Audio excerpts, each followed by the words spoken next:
you were absolutely guaranteed a success in any goal, big or small, short or long term, if you could wave a magic wand, take a pill, but you'd be absolutely guaranteed, what one goal would you set for yourself? And when you ask that question, usually big goals come into your mind. You'd be rich, you'd be famous, you'd be powerful. But when you ask the question, what happens is you start to realize that it is fear that holds us back more than anything else. Because if you were absolutely guaranteed a success, you'd be unstoppable. I mean, you would be a force of nature.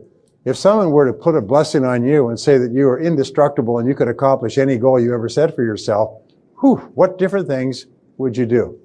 Now, when I started off, I came from a poor family. I say I came by my feelings of guilt and unworthiness, honestly, because I was raised by a Catholic mother. And I grew up with no self-confidence, no self-esteem. I was kicked out of school several times. I misbehaved.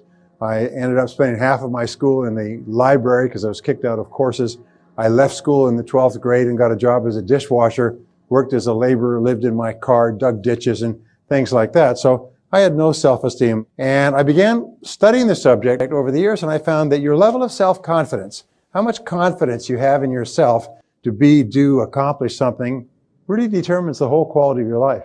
Self-confidence is essential in business because it's impossible even to start a business, to arrange a bank loan, to set up customers, to hire people, to all the things that are necessary in business require self-confidence. The more confident you are, actually the more magnetism you have.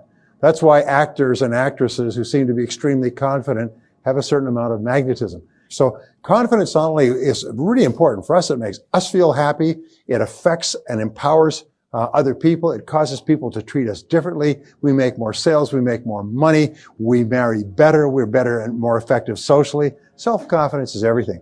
And so I began studying when my confidence was very, very low, and I began looking at the subject of self-confidence. I find that there's three factors that interfere with our self-confidence. Number one factor is doubt and fear. Doubt and fear.